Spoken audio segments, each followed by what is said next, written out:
the mic. Okay. So if you walk too far away from there, you won't be able to hear very well. So, hello everyone. How are you guys? Cool.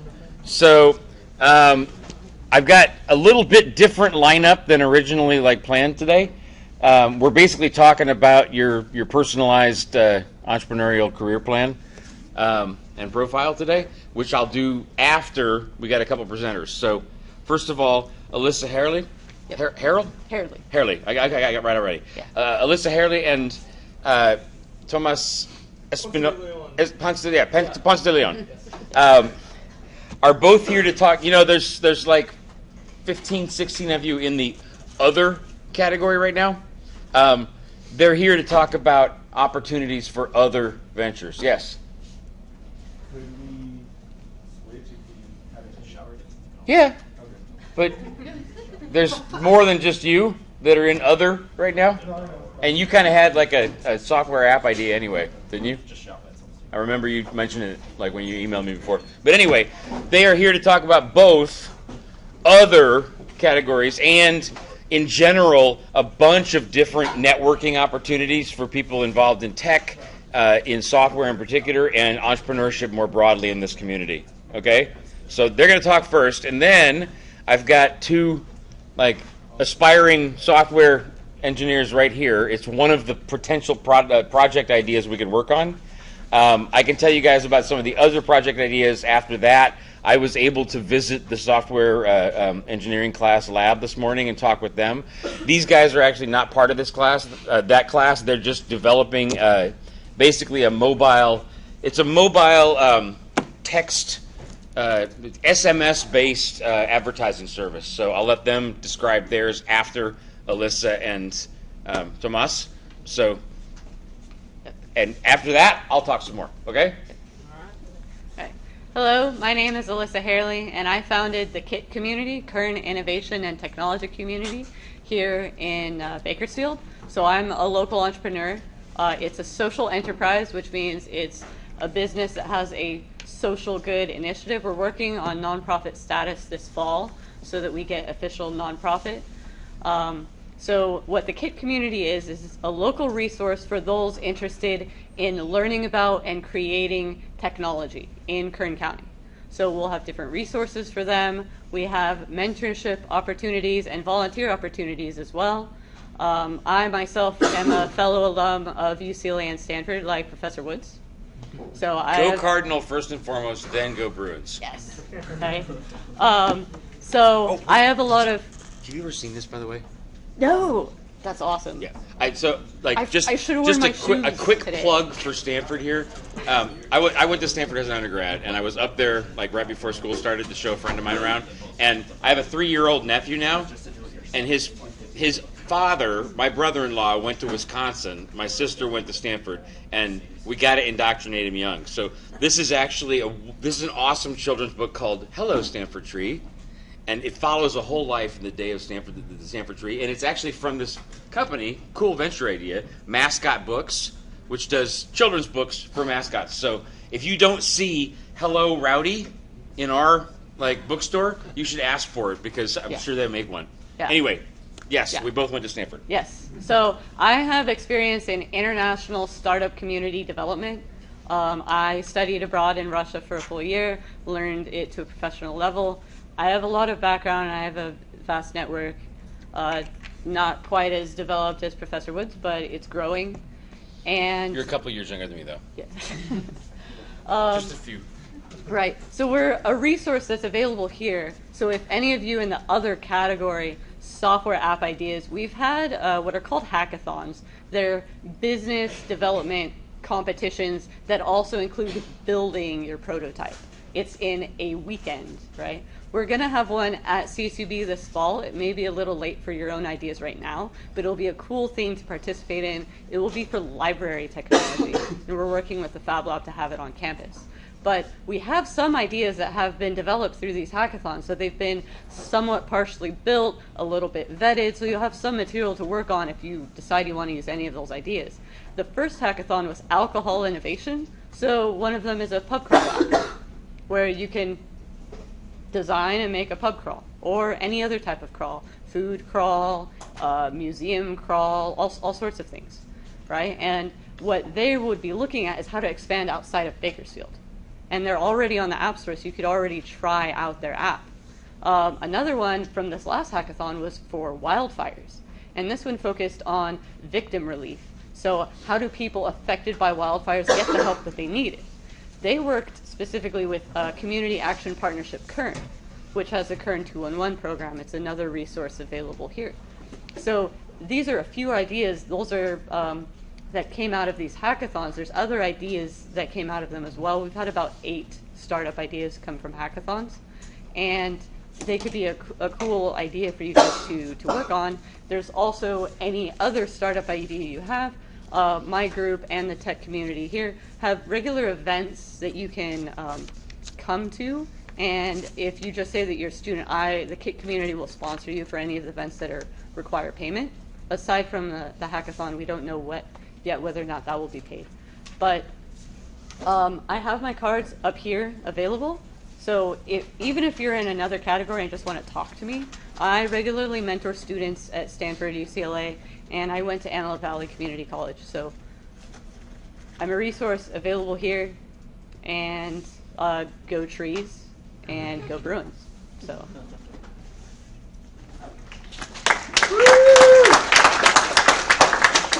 Need the screen from us? Actually, no. I can use. You want to? We can lift this up. Just make sure you stand relatively close to here. When Okay. you're doing stuff. Let's break down some information. I forgot to also mention the Kit community will also be looking to hire someone probably next semester as an assistant, but with business experience. So if I know about you before then, it could be a good, I don't know, small 10 to 12 hours a week, probably starting next semester. So that's another reason you might want to get in touch with me.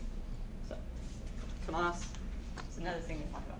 Hey there, everyone. So I am with Idea Lab. We are an up-and-coming student organization, and what we plan to do here is basically create a mini Silicon Valley type ecosystem within CSUB. So there's a program known as Virtual Business in High School, and what they do is they take students, they have them form business ideas, and then they send them out to these different conferences where they're supposed to pitch their idea. This is virtual enterprise.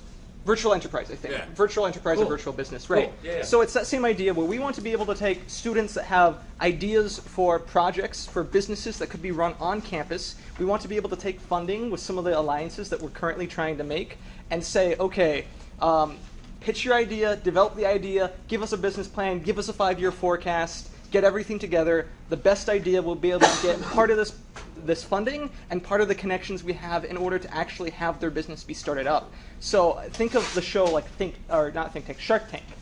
That's kind of what we want to be able to have and hold. So being able to hold workshops for how to create your idea, how to develop the idea, how to do all of the planning, and then have these events every semester where we have one giant pitch off, where you come, you pitch your idea, and judges try and decide which idea would be the most feasible and something that we could actually incorporate into getting built on campus. So that way we can try and shift the infrastructure of CSUB to continue to be more student-run. So in addition to having ASI and student body government, we could also have, instead of just third-party vendors, student-run businesses.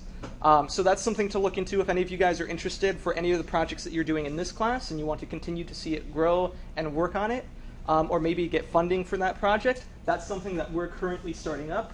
We're looking for students who are not only interested in participating, but are also interested in volunteering to help be on the board for the organization and to help with events and with management. Now, a little bit more about myself and how this ties into what Alyssa's doing. So I'm Tomas Ponce de Leon, and I own PDL Enterprises. It is a marketing consulting firm here in town, but raise your hands if you guys like video games. Who here likes video games? Okay, a pretty decent number. So I actually have over 5 years experience in the gaming industry. So I actually used to work for a video game publishing company up in San Francisco. Right now, I currently am working on a six-figure project, video game development project from a company that I'm currently working for. So that's one of my skills, and my background comes from designing games, building teams to build games, and then managing those teams. So since I heard that some of you guys are still trying to decide what you're doing for a project, that's an idea to throw out there that currently when it comes to video games, most people often think of the game portion of a game, where you have something like Tetris, or you have something like Frogger, where you have the actual part of the game that's fun that you're playing. But what a lot of people don't realize is that besides the actual game portion, you have all these other systems in place that are essentially a business model. So if you look at phone games, you have all of these recurring systems which go both ways to keep the players engaged and to continue playing the game. So for instance, look at Pokemon Go, since that's been a recent popular one. Even though the main portion of the game is walking around and collecting Pokemon, they have a level system and they have microtransactions, which are all designed in a way to keep players playing for as long as possible. Essentially, the microsystems surrounding the game are a business model. This is actually has to do a lot with what you guys are doing in terms of starting up a project and starting up your own business. So if any of you guys are interested in learning more about ideas that you could possibly do with regards to this portion, the whole retention and user acquisition part of building a game infrastructure and ecosystem, particularly based around microtransactions, then feel free to talk to me. I have other connections that I also have, which may or may not be of use to you guys. Lots of people up in San Francisco. I know the producer of the original Far Cry. So if you guys want to do a... Yes, and internationally. I'm going to Japan soon for Tokyo Game Show up September 15th through like the 20th. So if you guys want to do video games, feel free to talk to me and I can help you out however I can. Want to join Idea Lab. Yes, so with Idea Lab, even though I want to see a large kind of spectrum of ideas, anyone that has an idea involving games, I'm definitely interested in helping out and seeing that kind of interest expand. So Bakersfield, of course, does not have a very lively video games industry. So whenever I have the opportunity to encourage a local talent to pursue that field, and especially to keep some of those efforts locally, it ends up helping the community out as a whole and ties back into what Alyssa's doing with Kit. Because after all, gaming, the business portion of it, as well as the development portion of it, ties back not only to the tech community, but to the business entrepreneurship community as a whole. So anyways, feel free to contact Alyssa, who has my information. I don't have my information on me today, but reach out to us, and then she'll be able to get you in touch, and then I can help you guys out. So anyways, thanks, guys. Yes, actually, let me just do that. And I have cards up here. They're somewhat limited quantity, but you can take a picture with your phone if they run out.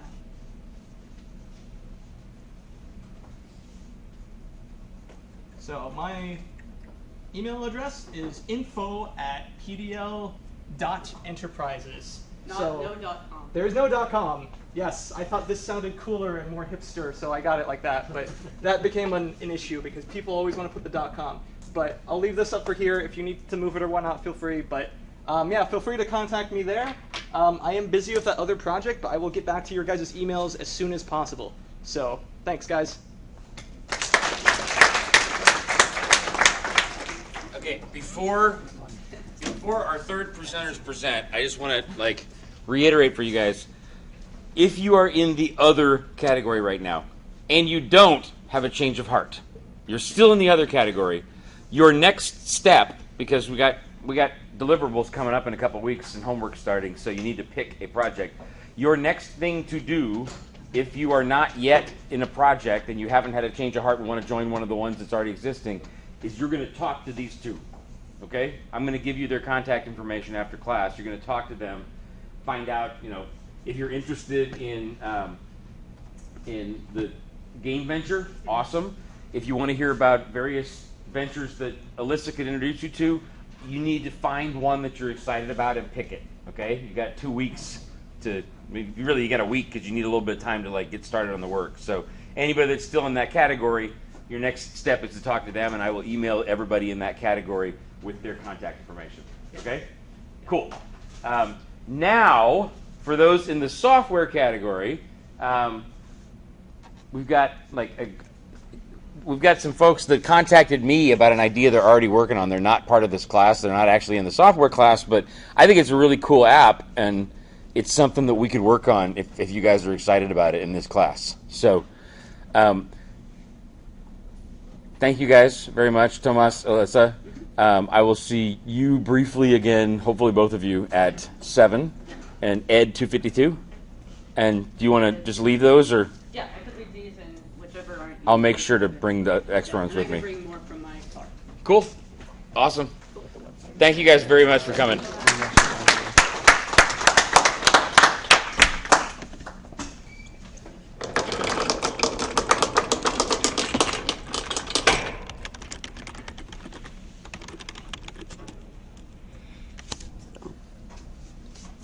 Yeah, there you go.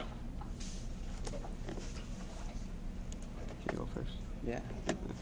All right, guys. It just takes a second to warm up. Okay. It'll come up in a second. All right, guys. Well, my name's Eric Politron, and this is my partner Ricardo Pelayo, and we've been working on a project that we call the Bakersfield Hotline. And what it really is just basically advertising businesses, small businesses, and also local events through text message. So it'll work.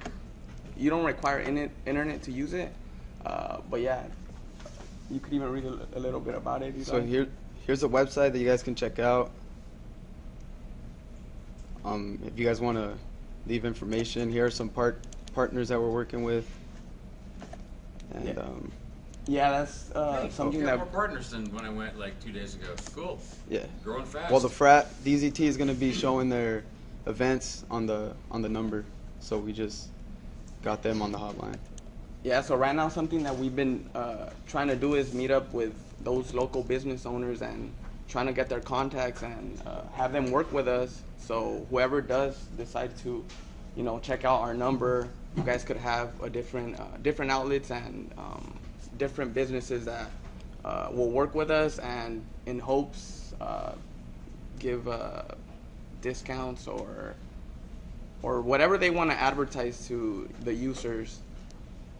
So, I mean, this is a new idea, like SMS and also voice, advertising. A lot of people haven't really used it. And so, I mean, if people like it, I think it will succeed as a business. It's either hit or miss, but I mean, we're going to try it, go for it anyways. And we are looking for people that, that might be interested. We're going to have to contact clients. And this is the Bakersfield hotline. If it does grow, I mean, we can program another number and go to another city.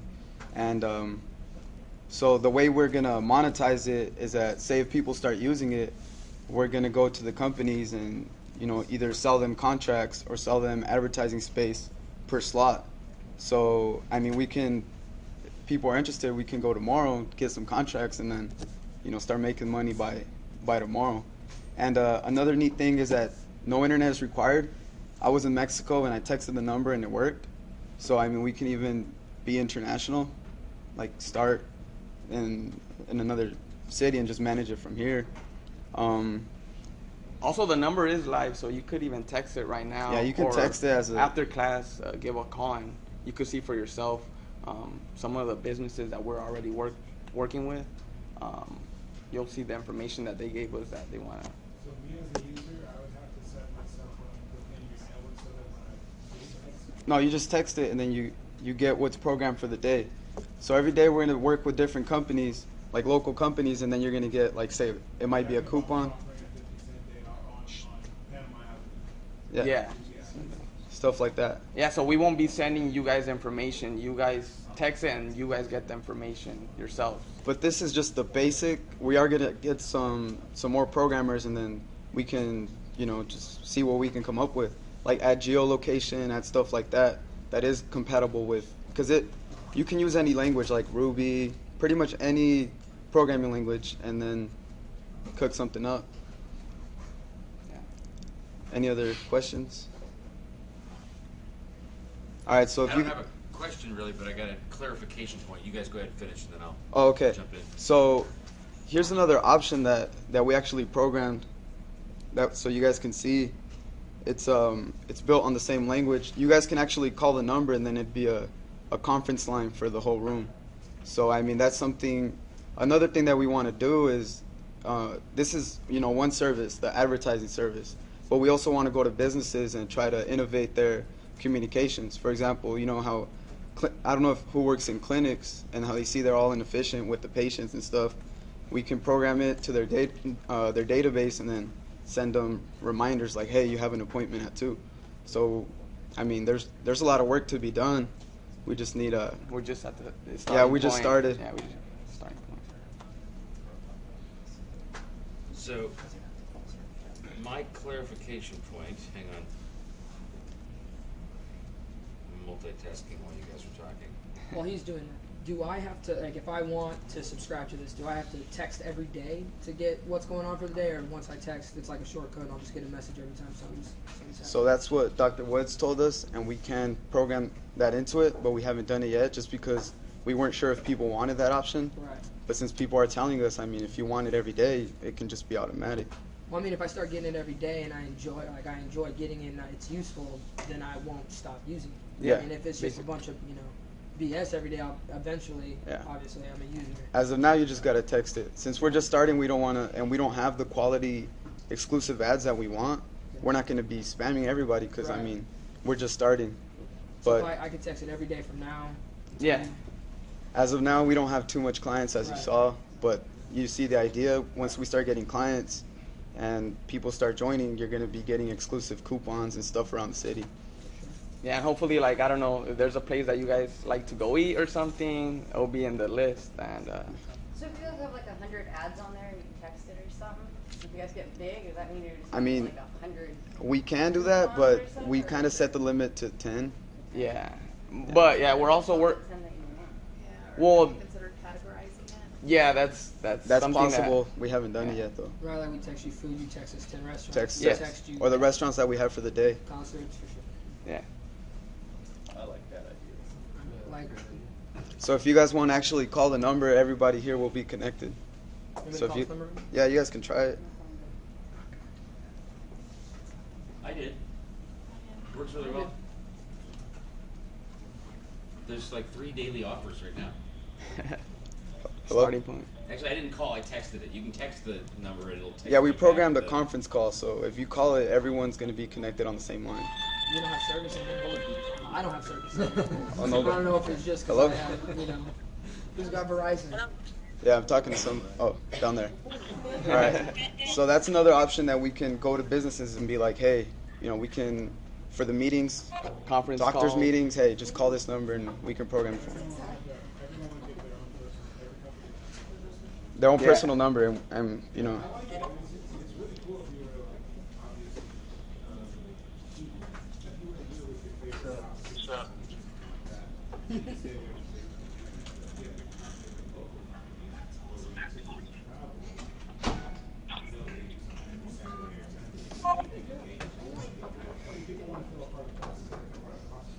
yeah, so this company here, Gutierrez Tires, they want their own number. So we're going to program them their number, and then they're going to give it to their clients. So that's probably a way how they would reach out, to their clients rather than, having. Go ahead. When you call the number and it's just a conference to random people, what's the point? Oh, no, that was just showing an option. Like Yeah. what's actually going to happen, because this is the advertising number. We can actually record, like it could be me, like, oh, hello, this is the Bakersfield hotline, or it can be someone for the actual company. This is so-and-so from the Padre Hotel. Today's specials are this, this, and this. And then when you call, you're going to get it. This is just showing that option, that Just trying- services that we can offer, not part of the advertising, but services that we can offer other companies. Or you can keep phone it into a business meeting and keep, automatically keep your minutes of your business meeting, dude. Yeah. So, Okay. Sorry. So, point of clarification. I think this is a great example of the actual reality of app development. The original idea that, and correct me if I'm wrong, but the original idea that, hey, we could send out cheap local advertisement, like short-term local advertisements to people on SMS, that'd probably be a good idea. And like get a website up, get a couple sample clients, get a basic set of people who have signed up for it. That's already valuable. But you guys are noticing things that should be tweaked or could be fixed or could be improved. And the reality is that like reality of software app development is messy. It's amazing. We were talking in the last class session about like what you don't know is the thing that you really want to try and find out. It's amazing what you don't think of until you put things in front of somebody else, and then they're like, "Hey, what about this? What about this? What about this?" That's how any venture continues to develop. Certainly, software ventures. So, if any of the 17 software interested folks are interested in this venture, I've added this to our list. We're going to basically next week, together with the software engineering students, we're going to pick like who wants to work on which venture, split things into teams, and get started there. So this is one of the options, and I think it's got a lot of legs. I mean, honestly, I mentioned as well, like, I'd love to get daily deals for the stuff that I actually use, and I don't want to have to text in to get it. Just sign me up and send them to me every day. I'll delete them if I don't want them. And then, good point. I hadn't thought yet about the capacity, but I was thinking that people will probably want to sign up just for bars or just for like Vons, just for fast food, and that way you can actually continue to build out your inventory because you're only sending certain amount of ads to certain people. And hey, if people sign up for everything, okay, we'll send you everything. That's up to them. And it's already. I mean, it's honest. Honestly, I can't believe that somebody isn't already doing it. Like I can't believe I'm not getting. Every once in a while, I get a random advertisement on my phone, but I haven't had a chance to sign up for like local text deals in Bakersfield. Why not? Why not? That's perfect. Like, it's a great idea, but there's so many things we can build on top of it, and that's why these guys are here right now to see what we can do with the app if anybody's interested in it. Yes, and then yes. I think that'd be pretty cool for someone like me because I don't live here. I have to commute an hour and a half to get here. So when I have free time, I'm always trying to look at where can I come and eat here in town. I don't know. I know like maybe 3 places in the marketplace, and that's it. So that's something like this. You'll be using the number then. Yeah. Well, we're talking to Johnny Garlic's, so. Yeah, places right here in the marketplace. I think that'd be pretty cool. And then be like, hey, you want Subway? There's one here, here, and here. They have these. How do you redeem the offers? Like you said, there's 50% off or 50 cents off some fast food place. How would you? Well, we would have to talk to the managers of the businesses and be like, hey, so when someone comes in with our text, like just show the text and you get the offer, and they'd have to agree to that. Yeah. That's probably the only way. Or we can put like we can put images that they can scan. That's another way of doing it. Yeah, there's a different way. I don't know if whoever texted it, who got the CSUB logo, we can also send images, and then if you don't have data, you didn't get the image. Did anyone not get the text? Who texted it? I got the text. Okay. I don't know if anybody I think your dog and pony show may have been a bit confusing, like because you talked about calling. Yeah. But actually, the way the thing's set up right now, you text that number, and it will automatically text back to you the day's deals.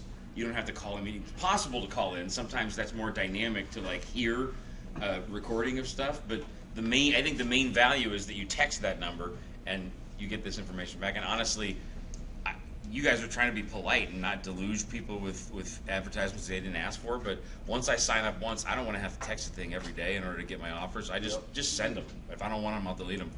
So that's the point. You text that number, you get the offers back. And I think if for anybody that didn't have data, the simple thing is just a unique code number.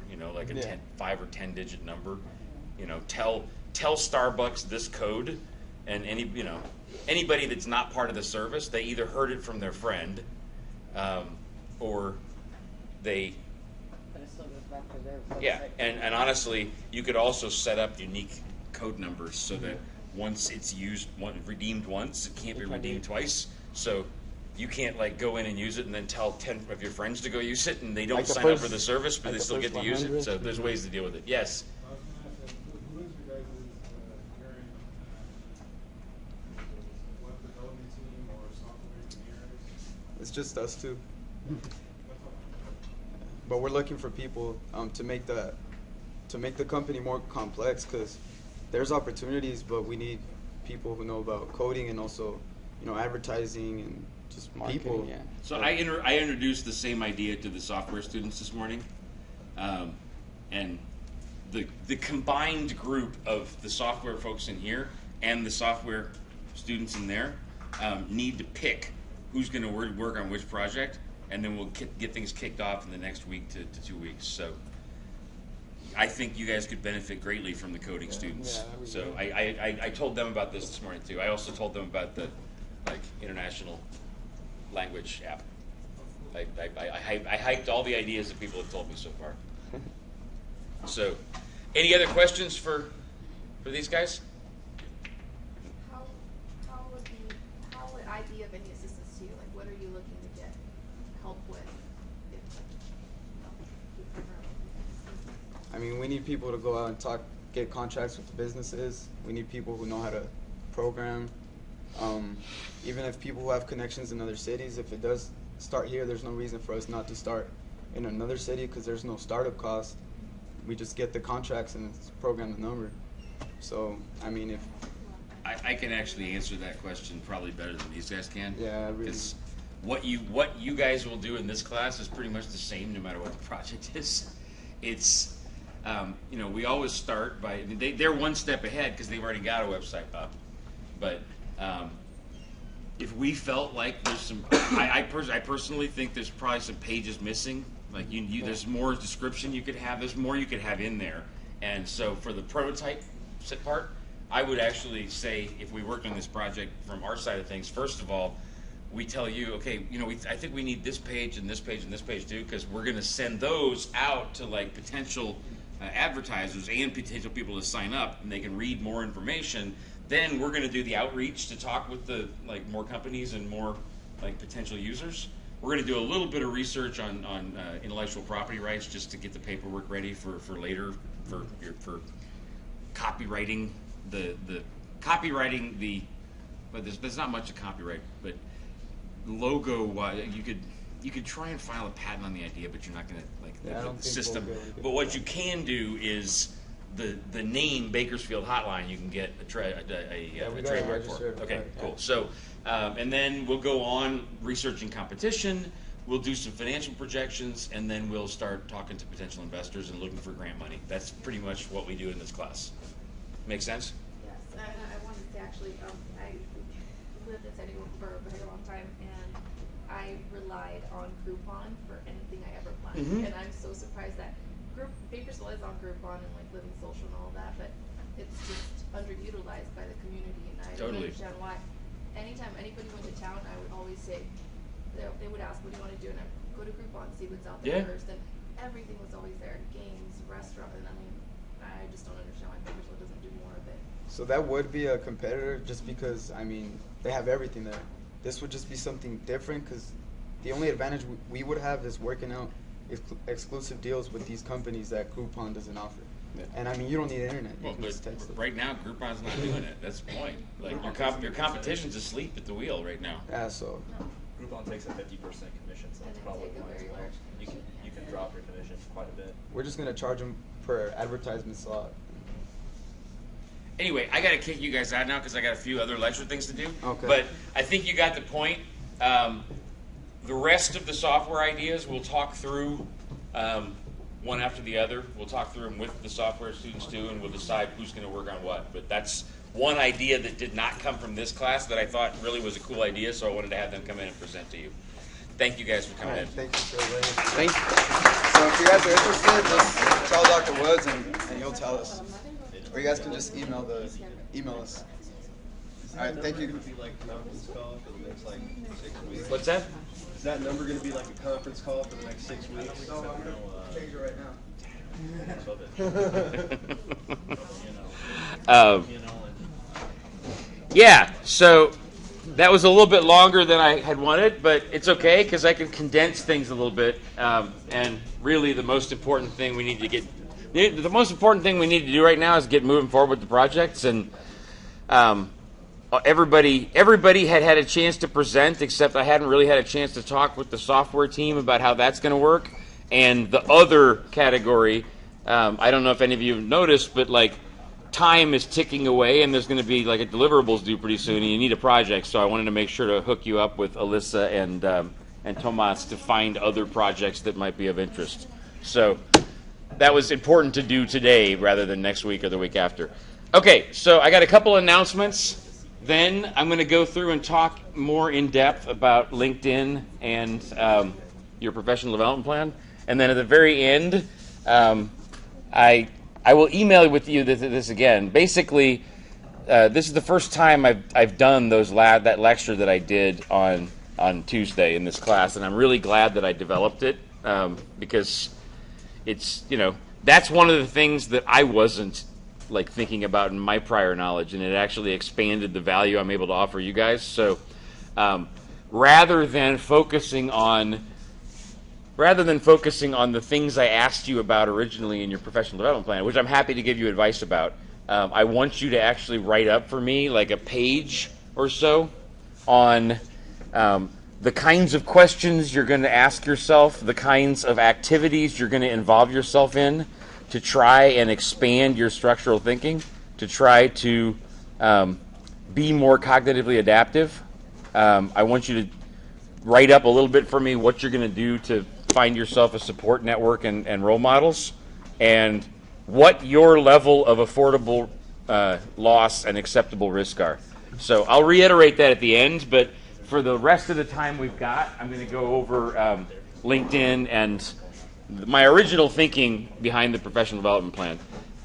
But your assignment for that portion of the work is actually going to be to put together this page of what you're going to do to expand your thinking.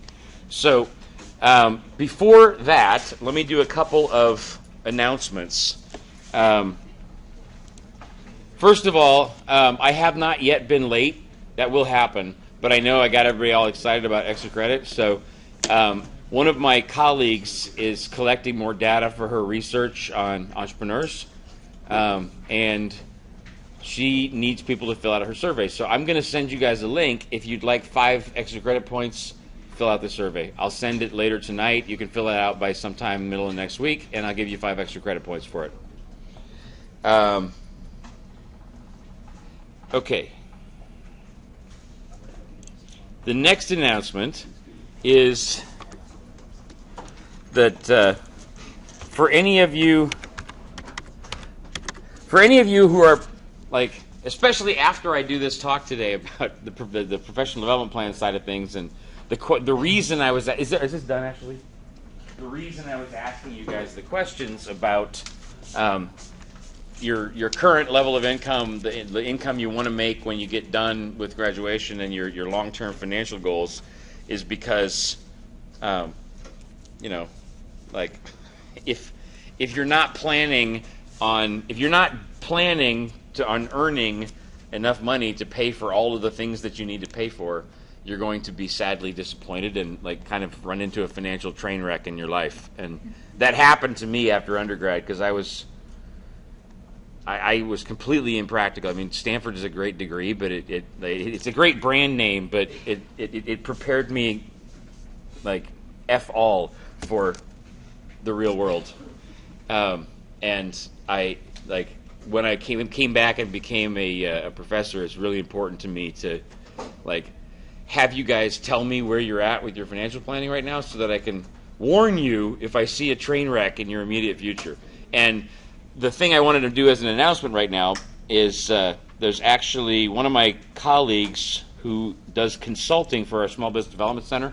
He's a financial advisor, and every once in a while he invites speakers to town just to talk about various topics. And he's got somebody coming next week, in particular talking about student loan debt and planning on getting yourself out of that, and just being responsible in general about your post-graduation financial planning. So if anybody wants to go, all the way down at the bottom of the information section, there's other materials. I posted a flyer. It's on September 6th.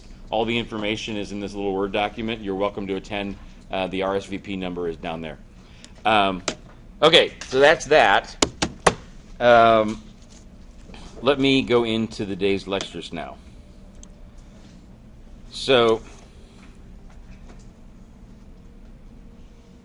hey, Star Wars music, cool. Where's that coming from? Love it. Is it really next door? I kind of want to watch that now. Okay, so where did I put? Crap. Where did I put? Did I forget to put that stuff in here?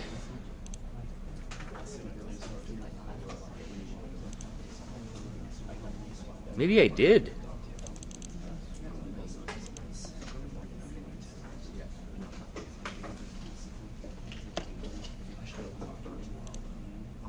Huh. Okay, I actually forgot to upload these files for you guys. It's the same presentation that I do with my my small business management class. So those of you who are in that class are getting the same dose of what you got on Tuesday. Those of you who are not in that class, pay attention. And I'll upload these. I'll upload these documents in a little while for our Blackboard as well. Sorry about that. I totally forgot that they're not up there.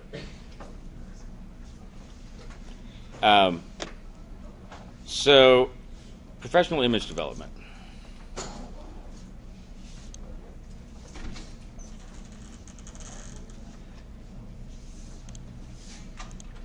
Okay, so, I had you all put together a LinkedIn profile and email me or connect with me on LinkedIn because I am a huge believer in LinkedIn. It's an incredibly powerful networking platform, and it's so it has reached such critical mass with so many people on it that not being on LinkedIn, in my opinion, is like not having an internet connection. It's just I personally think that 5 or 10 years from now, resume there will not be like separate Word document resumes that you send people or you print out. LinkedIn will be your resume, and they'll all be in one central location. Yes. On LinkedIn, do you actually upload your resume? You pretty much input all the information into their fields rather than it's a little time consuming, but once you do it, it's the reason it's so powerful is because it's cross-referenceable by everyone else in the world on LinkedIn. Huh? Yeah.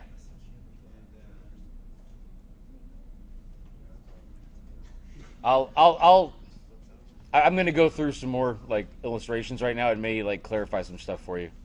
So basically, it's an incredibly powerful tool. I am a big believer in it, and I don't even care anymore about your guys' resumes. I just want your LinkedIn profile. I mean, I want your resume information, but I want it in LinkedIn. I just wanted you to be connected to me on LinkedIn so I can see it, and you can be connected to all my contacts, which I'll show you in a little while.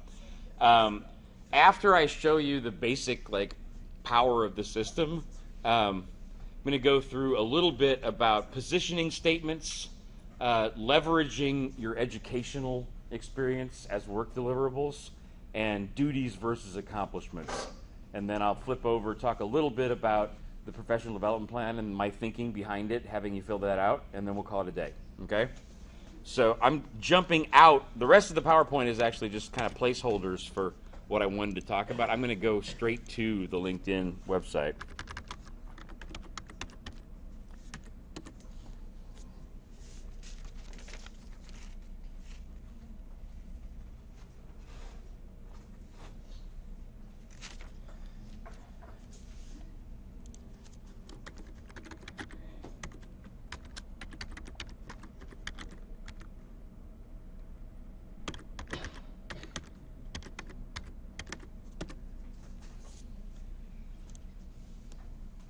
Okay, so the thing that is so amazing about this, first of all, this is my profile. We'll go through some things there in a second, but for all of you who have put together a LinkedIn profile, this is kind of what things will look like when you open up your like LinkedIn account and you go in. The thing that is so amazing about this to me is that there's pretty much no strangers left on the planet anymore. And Martin, you were asking before about like connections to other companies. Like, tell me the name of a company, any company you'd like to find a contact at. Huh? USAA? Like the insurance people? Yep. Okay, here.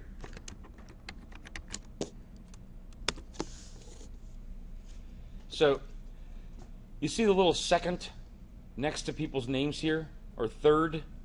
That means that they're a second degree connection to me, or a third degree connection to me.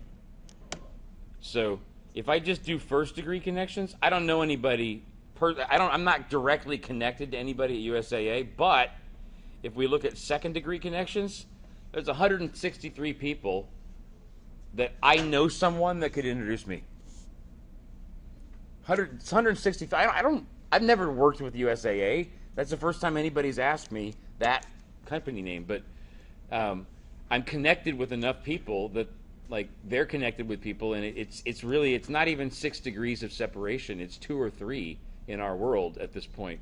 So if we look here, Will McIntosh, he's the head of global, managing director and global head of research for the real estate side of USAA.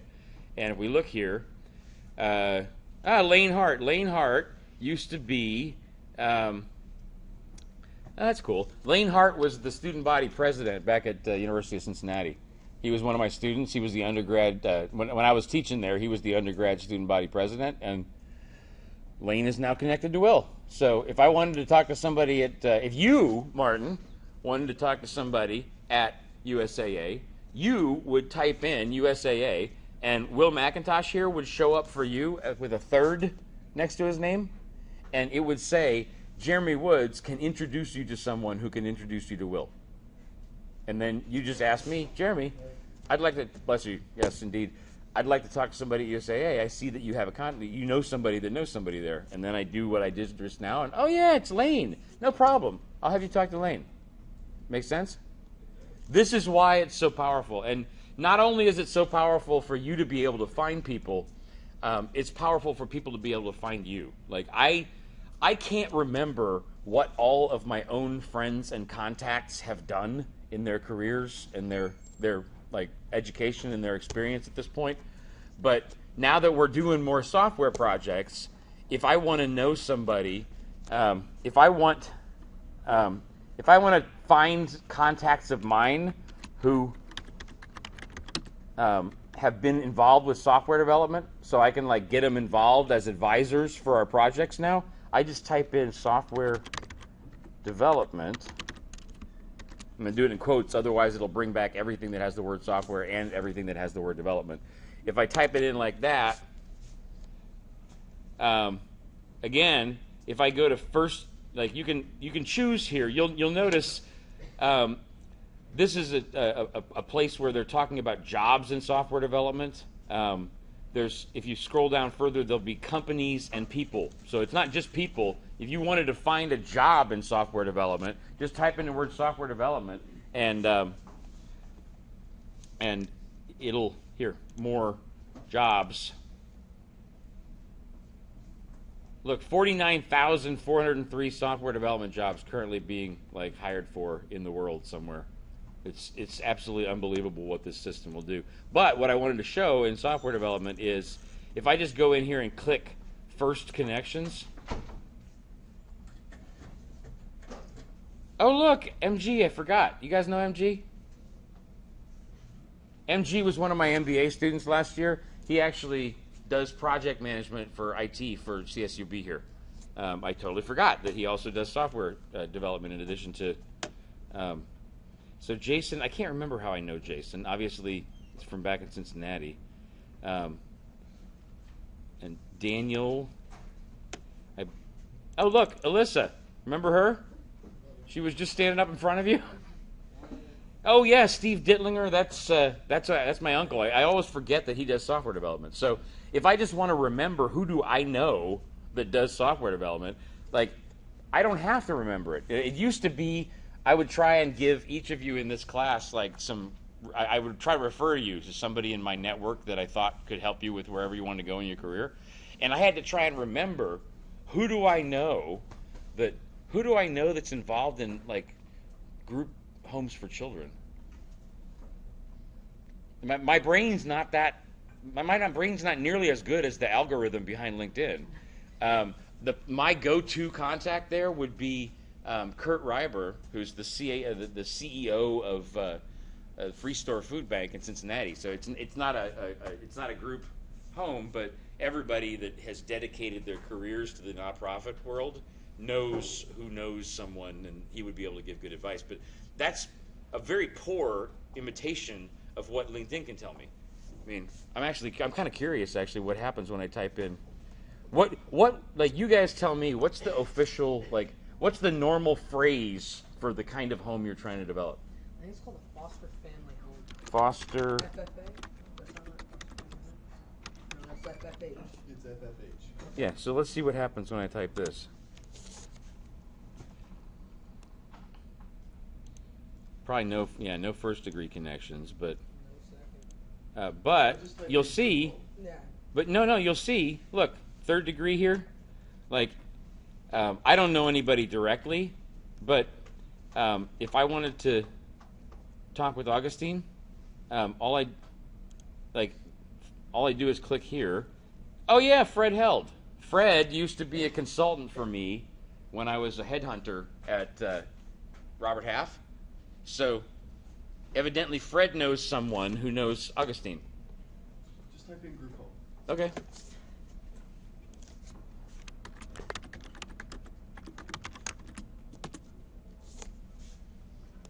Oh, we got second degrees there at least. Let's see if I got any first.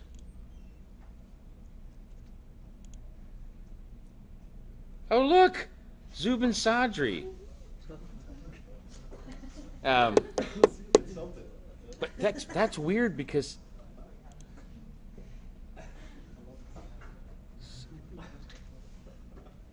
why is oh okay yeah never mind. He was a student of mine from back at University of Cincinnati. He was in one of my classes and Now he works for group home? yeah, well, I mean, oh, you know what? In this case, it's because Blue Man Group and Home Whatever come right after each other, but that's okay.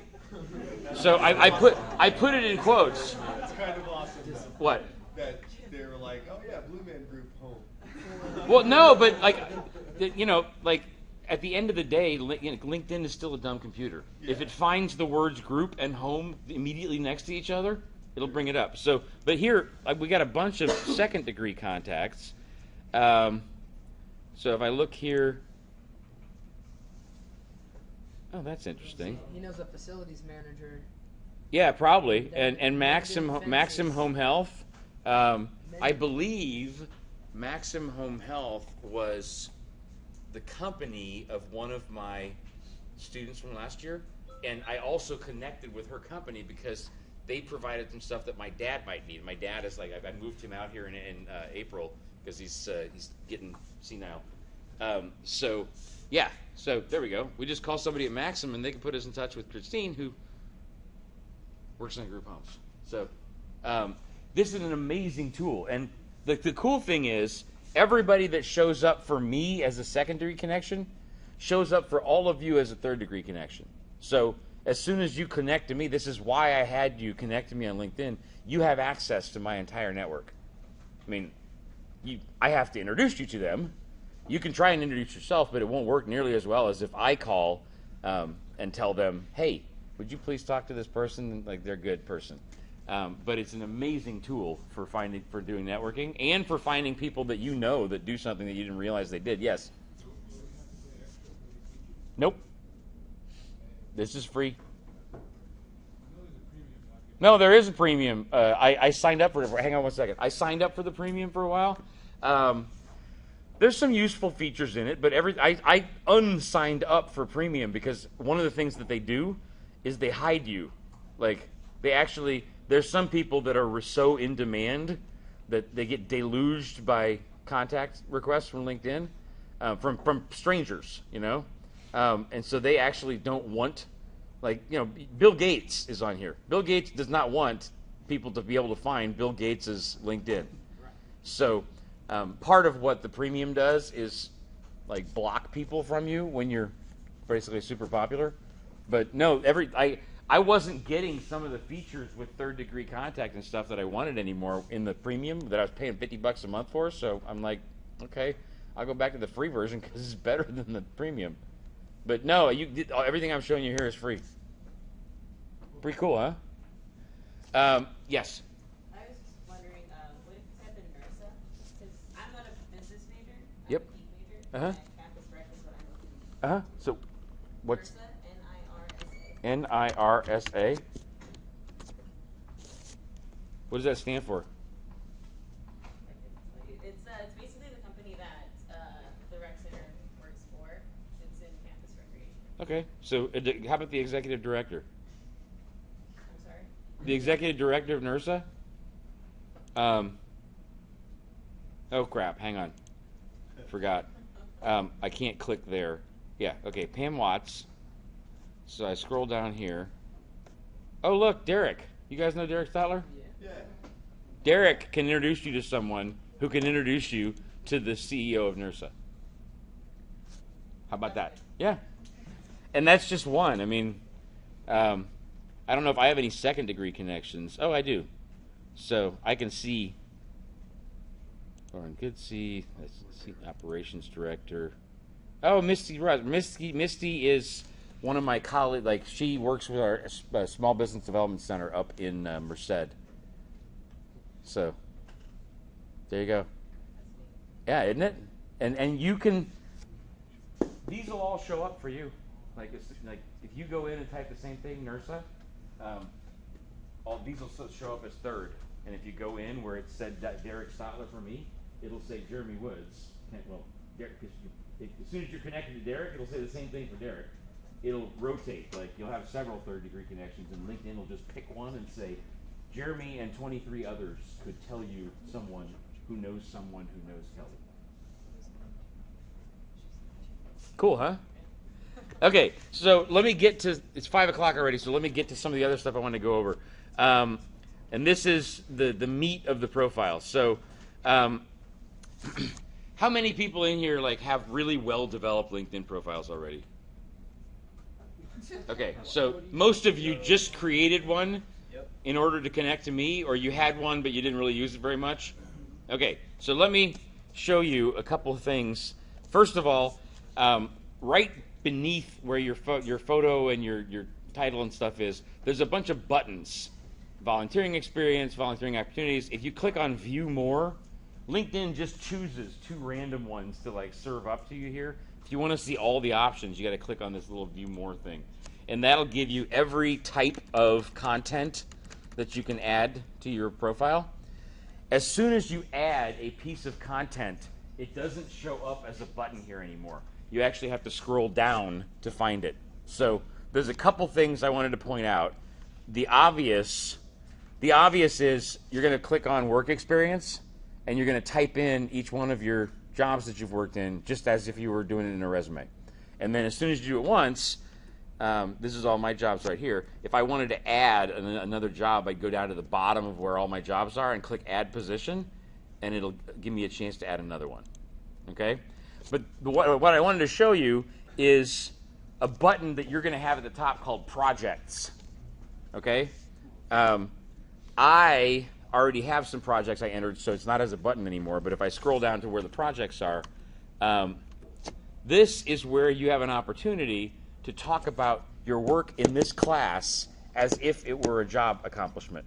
And that's the point. And it's not just this class. Everybody in here has taken about 40 or so classes in order to get an undergrad bachelor's degree.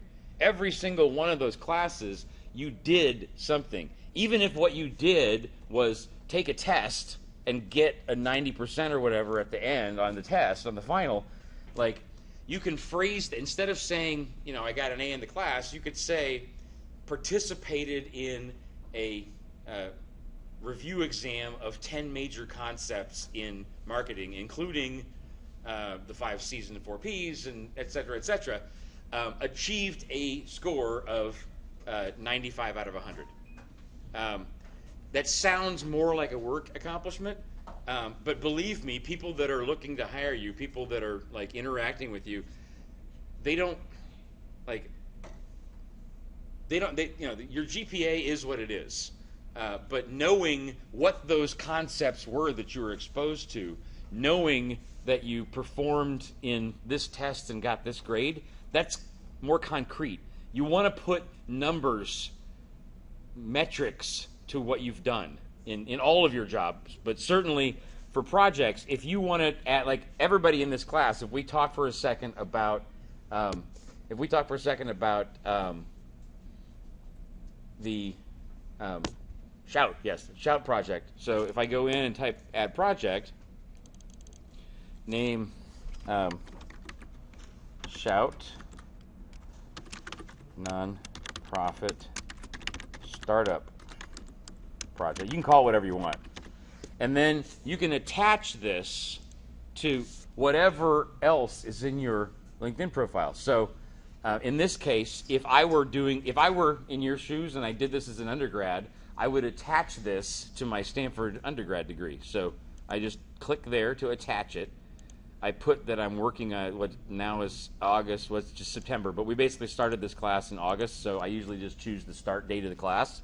And then you can type something in the description, something like, it all depends on what you accomplish by the end of the semester, but together with 10 colleagues,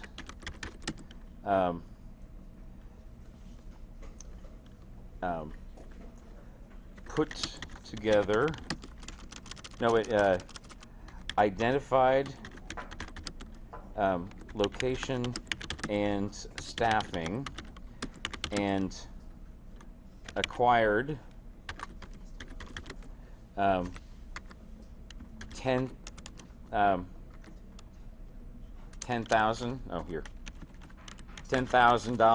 in grant capital to open a new group home for troubled youth. Period. Okay? That's kind of a summary of what you guys did in the project, assuming that that's what happens. Okay? Click Save. And if you go back up to Stanford degree now, you'll notice here, project, honor award. If you just click on the little arrow here, it has that project attached to your degree now. So what I want you guys to do, 5:05, okay, I have 10 minutes. What I want you to do is I want you to go, certainly for this class, but I want you to cherry pick your favorite 5 or 10 classes out of your undergrad, and I want you to put a project in there for each of them where you say what you did in that class, because a lot of you at this point in your careers, what you've done in your work and what you've done in your homework is more professionally impressive than what you've done in the job that you get paid for. Okay, so it doesn't matter if all you've worked at as a barista or like waiting tables. That shows that you have like stick-to-itiveness. You want to have that in there, and honestly, you want to say, if I just take, how many people in here like have waiting tables somewhere in their like resume? Okay, so you don't want to just say, was a waiter at what restaurant is it? Huh? At Marie. I love their pot pies, man. Was a wait. You don't want to just say that. You want to say. I understand. I did a stint at TGI Fridays and a stint at Applebee's, and believe me, I never want to eat at either of those places again. I understand. But it's not just saying that you're a waiter there. It's saying, was a waiter at Marie Callender's. Greeted approximately 100. If you did 5 days a week and 20 customers a night, that's 100 customers a week. Greeted approximately 100 customers a week. Was responsible for delivery of approximately, if you do the math, like 20 customers a night times 5 days is 100 customers, and if the average bill is between $20 and $30, that's That's actually $25,000. If I do it in a week, I believe, that went through you. So you didn't actually go out and like get those people to come to the restaurant and truly like sell $25,000, but $25,000 worth of like eating value went through you in a week as a server. No wait, 2,500.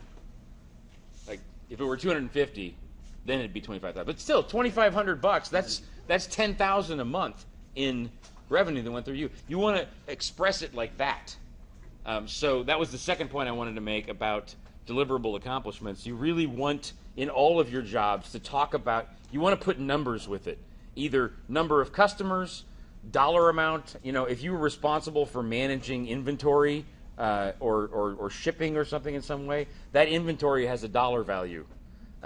Even if you're responsible for maintenance or cleaning, everything in this room, each of these tables, each of these chairs, has they all have asset values to the university. Even if your job was to clean this damn room at night, rather than just saying I was the janitor at CSUB, I would put, was the custodial professional responsible for maintaining $3,000 worth of furniture. That's exactly what a janitor does, but it sounds a lot better than saying I was the janitor. So, huh? I clean. Yeah. So you want to put numbers with things as much as possible. Bless you. So those are the two main points that I wanted to make. I'm rushing this a bit. I want to get to the other PowerPoint just real briefly. But I think, well, yeah. What? Yes, first. Who? He was doing that for you. Oh, no, he was just telling me you have a question. You go ahead. Can you go over that assignment we have to do again? Yes, I will.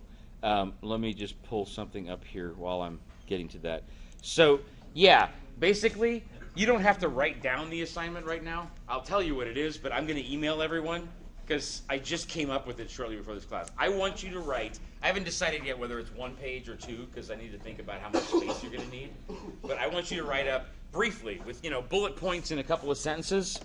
I want you to tell me what kind of questions and what kind of activities you're going to ask yourself and expose yourself to broaden your structural thinking and to be more cognitively adaptable. That test that we took on Tuesday, I want you to look at where you scored low and think about what am I going to do in the future to challenge myself to not be so closed-minded. Yeah. Do you know when it's due? I don't know. I'll probably push it back a week, so 2 weeks from now, something like that. And, Yep. Is this like in regards to like just ourselves or like our project thingies that we're doing in this class? Huh? Well, the test was just for your own information, but yes, it's individual in this case. Okay. Just yourself as an entrepreneur in the future, what things can you do to make sure that you broaden your mind?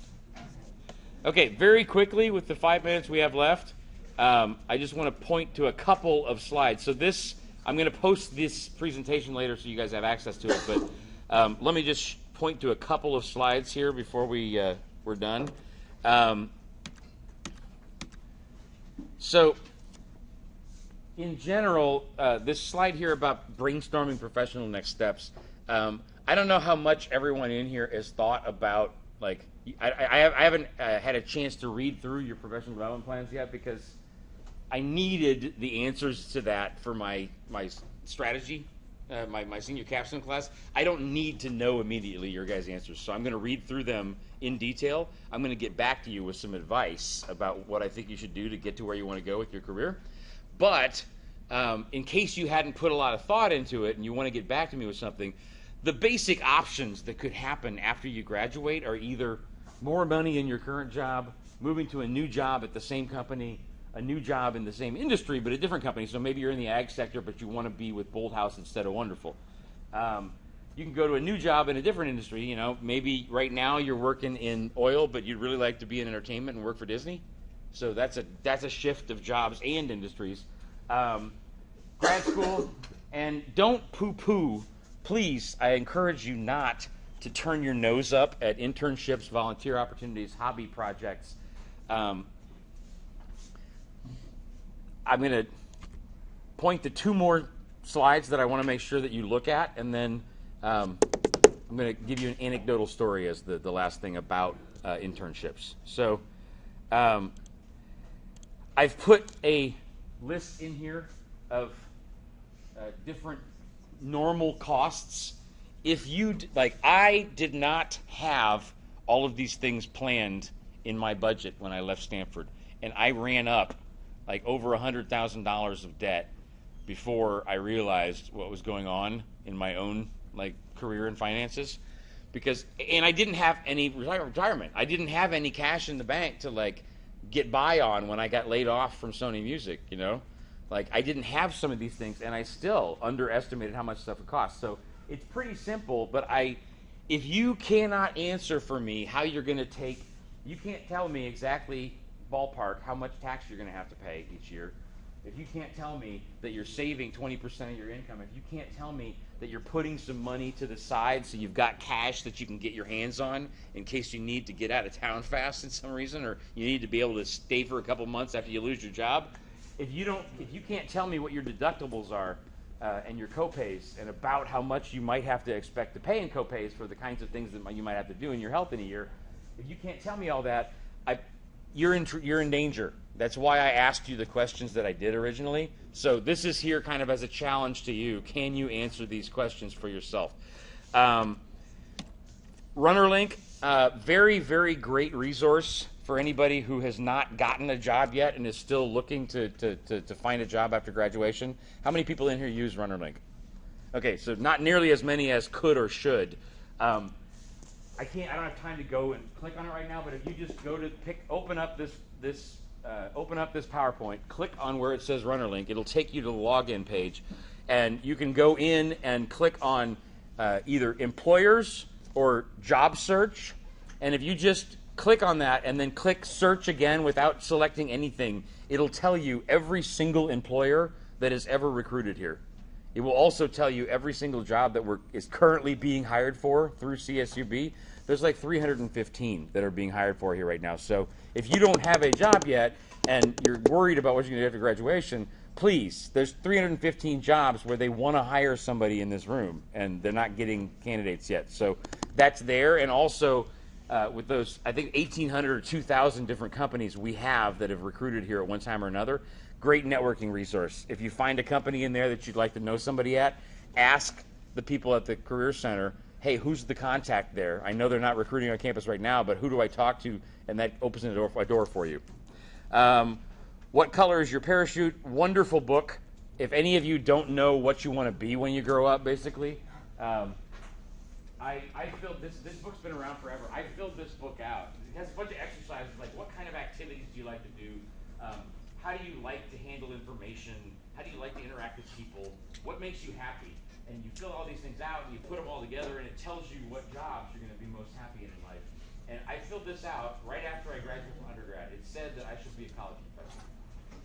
And I just was like, no, I got to go out and I got to become an entrepreneur and I got to do all this big stuff. I'm going to set the world on fire. But I love this job. It's the best job I've ever had. And the book told me that it would be 25 years ago now. Huh? Yeah, totally. We're going to talk about this another time because I already ran out of time. I want to get to my anecdote. But basically, I've got a page here. If anybody is interested in talking about how to actually become a millionaire, how to own a Learjet, how to do really big things that I asked you, if you were king or queen for a day, what would you want to do?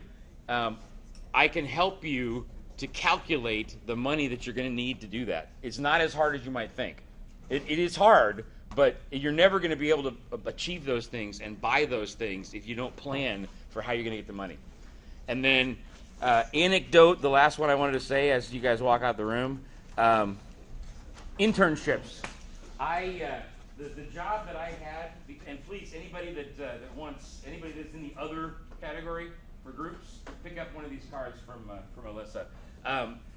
My job between the first and second years of my MBA was at a company called Artist Direct, and I was working for $5 an hour, and I was working in I was working doing like calculations for new users. Artist Direct was a music internet site, and I was doing calculations for how we could get more visitors to the site. But the guy that founded Artist Direct was the agent for the Beastie Boys originally, and he was one of the founders of Lollapalooza, and he took all of his agency contacts and brought them to Artist Direct, and then basically made a big merchandise store for fans there. And he kept his agency as part of Artist Direct. If I had been willing to get coffee, make copies, and kiss people's asses for the whole summer for free, I would have been backstage with, at that time, Blink 182, like Backstreet Boys and NSYNC, Robbie Williams, Marilyn Manson, System of a Down. Like, I would have gotten to know all those folks. And at this point, Mark Geiger, the guy that I could have worked for if I was willing to work for free, he's the head of music for William Morris on Variety. No, I'm serious. I bet you are. And what the hell was I thinking? I could be his minion now, and I would be making millions of dollars, and I would be a power broker in Hollywood. So don't turn your nose up at free stuff if it gives you that foot in the door. Have a great weekend. I'll email you guys about the assignment. Are you going to email the PowerPoint too? Or is this on the... No, I'm going to post the PowerPoint to Blackboard. Yeah. I just added a class. Uh-huh. So I wrote my name. Yep. Do you need my email? Or Yes, please. I need to send you some information, so put your email on there too. I stepped out of class for a phone call. That's okay. Oh, go ahead. Hey, I got your email. Yeah. And I am going to, like, basically, the people that said other, we need to sell them, one or two of them, on your project. So I'm going to, like, email them, CC to you, and give you a chance to sort of hype them up on the project. Okay. If I had remembered, I would have, like, mentioned who they are now so you could talk to them. But if you don't have a chance to, like, convince them via email or phone or whatever over the weekend, I can give you some time next Tuesday to chat with the other category people. Awesome. Is that okay? Yeah, that works. Cool. Okay. And whenever you have the chance, if you could let me know, like, what else I could improve. No, I will. It'll take me a little while, but I will get to it. No worries. I will. Thank you. Oops. Hang on. It's my father. Hey, Chief. We are, but I'm still in the middle of teaching right now, and I'm actually I'm in the middle of all my students right after class, and they all say hello. Everybody say hi to my dad. Hi. Can you hear him? Yeah, he says hi. He says hi back. Yeah, we're coming over, but it's gonna be like 9:30 by the time I get there. No, that. I will try. Otherwise, I have eggs at my house. I can bring some over. Okay.